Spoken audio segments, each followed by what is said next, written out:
Um jogo de futebol que virou uma guerra. Chutes, socos, pontapés e expulsões. Um árbitro que perdeu o controle. Policiais dentro de campo. E jogadores que pareciam lutar pela vida, não pela bola. O mundo inteiro assistiu chocado. Esse é o jogo que ficou conhecido como a Batalha de Santiago, o confronto mais violento da história do futebol. Mas o que levou dois países a se odiarem tanto a ponto de transformar um jogo da Copa do Mundo em um campo de guerra? Hoje você vai entender por que esse episódio mudou o futebol para sempre. O ano era 1962. A Copa do Mundo acontecia no Chile, um país pequeno, ainda se reconstruindo de um terremoto devastador 2 anos antes. A organização era simples, os estádios improvisados e a imprensa europeia não perdoou. Jornais italianos publicaram reportagens chamando Santiago de cidade suja, pobre e cheia de criminosos. O povo chileno se revoltou.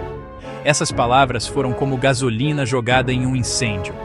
A imprensa chilena respondeu com fúria. Um jornal local estampou na capa: "Eles insultaram o Chile e vão pagar dentro de campo." E foi exatamente isso que aconteceu. No dia 2 de junho de 1962, o Estádio Nacional de Santiago estava lotado. Mais de 60 mil pessoas. E nenhuma delas foi ali para assistir um jogo bonito. Os chilenos estavam prontos para defender a honra do país. Os italianos, para provar que não tinham medo. O árbitro, um inglês chamado Ken Aston, jamais imaginou o que estava prestes a enfrentar. Quando o apito soou, o futebol desapareceu. Logo nos primeiros minutos, o italiano Ferrini deu um chute violento em Honorino Landa, do Chile. O chileno revidou com um soco. A torcida explodiu. Gritos, vaias, empurrões. E o árbitro sem saber o que fazer. Ferrini foi expulso, mas ele recusou-se a sair de campo. A polícia precisou entrar para arrastar o jogador. E isso era só o começo. Minutos depois, o chileno Sanches acertou um soco direto no rosto do italiano David. Expulsão imediata. E mais uma vez, a polícia invadiu o gramado. Jornalistas tentavam filmar, mas eram empurrados. Um deles teve a câmera arrancada e usada como arma. O árbitro Ken Aston, completamente perdido, dizia depois: "Era impossível apitar, eu só tentava sobreviver." Entre socos e pontapés, o jogo continuou. Sim, o jogo continuou. Mesmo com expulsões, confusão e brigas, o Chile ainda conseguiu marcar 2 gols. O primeiro, de Ramírez, foi recebido como um grito de guerra. O segundo, já no fim, selou a vitória chilena, 2-0. Mas ninguém se lembrava dos gols. O que o mundo viu foi uma batalha transmitida em rede internacional. A BBC descreveu como o jogo mais vergonhoso da história da Copa do Mundo.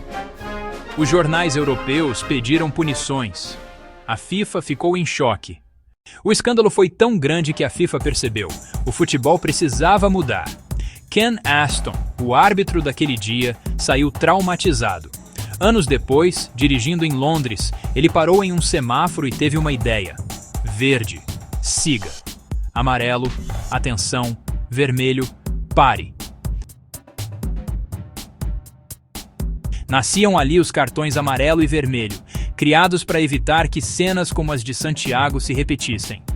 A partir dali, o futebol passou a valorizar a disciplina, o respeito e a segurança. A Batalha de Santiago não foi só o jogo mais violento da história.